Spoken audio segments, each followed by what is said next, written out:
Bapak, Ibu, Saudara-saudara, selamat pagi. Kita berjumpa kembali dalam program Morning Call bersama saya, Pendeta Romi Mateus. Saat ini bertugas di GPIB Paulus sebagai pendeta jemaat. Kita akan membaca dan merenungkan firman Tuhan. Namun sebelumnya mari kita berdoa mohon bimbingan Roh Kudus. Kita berdoa. Tuhan Allah Bapa, terima kasih untuk kehidupan yang Tuhan karuniakan pada pagi hari ini. Kami bersama-sama akan membaca dan merenungkan firman-Mu. Kami mohon Tuhan kuasai hati dan pikiran kami dengan kuasa Roh Kudus-Mu, agar firman Tuhan yang kami dengarkan dapat kami mengerti dan selanjutnya kami boleh melakukan dalam kehidupan setiap hari. Di dalam nama Tuhan Yesus kami berdoa. Amin. Bapak, Ibu, Saudara-saudara yang terkasih, mari kita dengarkan pembacaan Alkitab yang diambil dari Yakobus pasal yang kelima ayat 16 sampai 18 yang menyatakan, "Karena itu hendaklah kamu saling mengaku dosamu dan saling mendoakan supaya kamu sembuh. Doa orang yang benar sangat besar kuasanya dan ada hasilnya. Elia adalah manusia biasa sama seperti kita, dan ia telah bersungguh-sungguh berdoa supaya hujan jangan turun, dan hujan pun tidak turun di bumi selama 3 tahun dan 6 bulan. Lalu ia berdoa lagi dan langit menurunkan hujan, dan bumi pun mengeluarkan buahnya." Demikianlah firman Tuhan. Bapak, Ibu, Saudara-saudara, sahabat GPIB dimanapun berada, 3 ayat pembacaan kita pada saat ini merupakan nasihat tentang hal berdoa. Apa itu berdoa? Seorang filsuf yang bernama Søren Kierkegaard pernah berkata bahwa fungsi doa bukan untuk memengaruhi Allah, tetapi untuk mengubah sifat pendoa itu sendiri. Dan menurut ayat 16, kita perlu saling mengaku dosa dan saling mendoakan supaya kita menjadi sembuh. Jadi menjadi sembuh itulah tujuan doa, yaitu bagaimana orang-orang yang tadinya saling bermusuhan, saling membenci, dapat diperdamaikan kembali. Dosa adalah akar dari segala persoalan yang manusia hadapi di dunia ini. Karena itu menurut penulis surat Yakobus ini, dosa itu juga harus diakui supaya pengampunan dan kesembuhan dapat diberikan oleh Tuhan. Dan semua itu kita minta melalui doa. Jadi kita berdoa, harapannya apa yang kita minta dalam doa itu Tuhan dapat berikan. Tetapi pemberian Tuhan itu juga sangat bergantung dari bagaimana kita berdoa, bagaimana kita menyatakan sikap kita satu dengan yang lain. Dan saudara-saudara yang terkasih, doa itu juga bukan hanya kita lakukan untuk kepentingan kita sendiri, melainkan untuk kepentingan orang lain. Karena itu kita temukan di dalam pembacaan ini juga kata saling. Kata saling mau menekankan akan hal itu, yaitu bagaimana kita dalam doa tidak hanya mementingkan diri kita sendiri, tetapi juga kita perlu melihat kebutuhan orang lain, ya. Kita perlu memperhatikan orang-orang yang memerlukan doa kita. Jadi dapat dikatakan doa punya nilai sosial atau nilai persekutuan. Persekutuan yang mempersatukan kita walaupun kita berbeda-beda. Dan dalam persekutuan itulah kita diajarkan untuk saling mendoakan, saling memperhatikan, saling menopang, bukan saling menjatuhkan. Ya, misalnya bagaimana kita menunjukkan saling memperhatikan itu, ya. Misalnya dengan kita mau mendoakan juga kalau ada warga jemaat yang dalam keadaan sakit, seperti yang dikatakan di dalam ayat 14. Kalau ada seseorang di antara kamu yang sakit, baiklah ia memanggil para penatua jemaat supaya mereka mendoakan dia.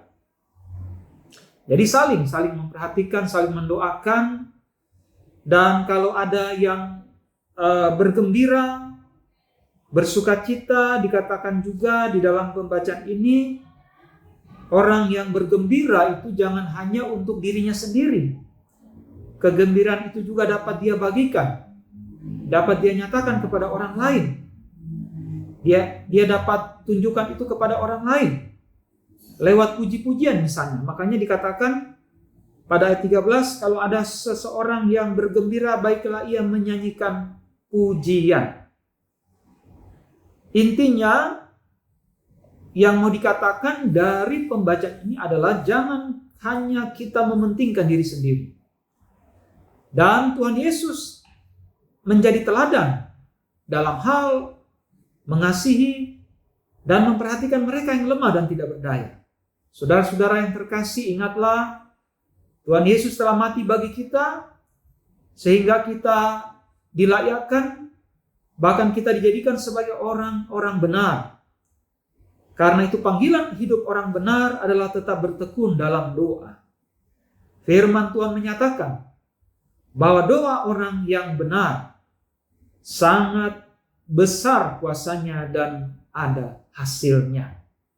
Jadi kalau kita berdoa dengan keyakinan iman yang sungguh-sungguh kepada Tuhan, maka firman ini menyatakan doa yang lahir dari iman seperti itu sangat besar kuasanya dan ada hasilnya.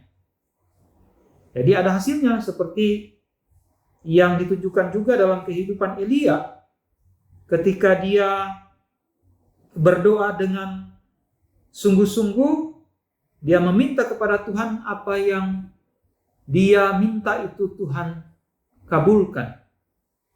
Karena Elia telah memperlihatkan dirinya sebagai orang yang taat, orang yang hidup dalam kebenaran. Jadi ini yang penting juga dalam setiap doa yang kita sampaikan di hadapan Allah, maka identitas kita, siapa diri kita ini juga sangat penting di mata Allah. Allah memanggil kita semua agar hidup dalam kebenaran. Allah memanggil kita semua agar kita dapat menunjukkan jati diri kita sebagai orang yang benar. Jadi orang yang benar adalah orang yang tetap setia kepada Allah dan yang senantiasa melakukan segala titahnya. Ketika kita mau hidup setia sebagai orang benar, maka Tuhan akan memperhatikan kehidupan kita. Sehingga tidak ada yang harus kita takutkan. Kita tidak perlu takut, kita tidak perlu cemas. Karena di tengah-tengah tantangan yang kita hadapi, Tuhan tidak akan pernah meninggalkan atau membiarkan dan mempermalukan kita. Jadi Tuhan tetap melihat, Tuhan tetap memperhatikan keberadaan kita. Ketika Tuhan mau mengabulkan setiap doa yang kita panjatkan, pertama-tama Tuhan melihat dulu isi hati kita. Tuhan memperhatikan isi hati kita semua. Apakah isi hati kita menunjukkan diri kita adalah orang-orang yang benar di hadapannya. Dan jelas juga bahwa Tuhan melihat sejauh mana kesetiaan dan ketaatan kita kepadanya.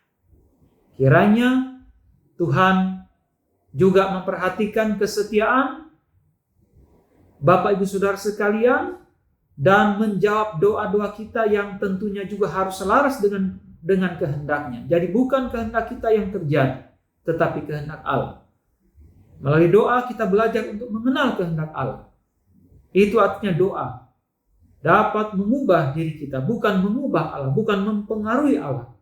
Sehingga dengan demikian, lewat doa, Tuhan juga ingin menjadikan atau Tuhan ingin membentuk kita semua sehingga kita menjadi pribadi-pribadi yang lebih setia, lebih bijak, dan senantiasa mau bersyukur dalam segala keadaan. Terpujilah namanya. Amin. Marilah kita berdoa. Ya Tuhan Allah Bapa, terima kasih atas kesempatan pada pagi hari ini kami boleh bersama-sama mengikuti program Morning Call yang di dalamnya kami telah membaca dan merenungkan firman.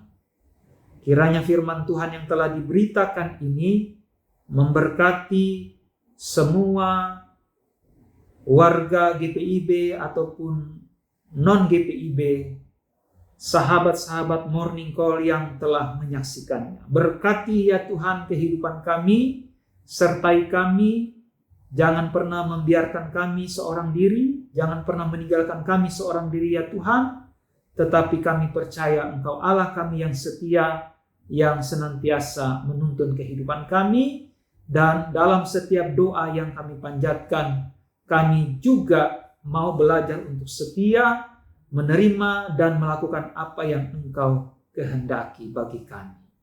Terpujilah nama-Mu ya Tuhan, inilah doa dan ungkapan syukur kami. Dalam nama Tuhan Yesus, kami sudah berdoa dan mengucap syukur.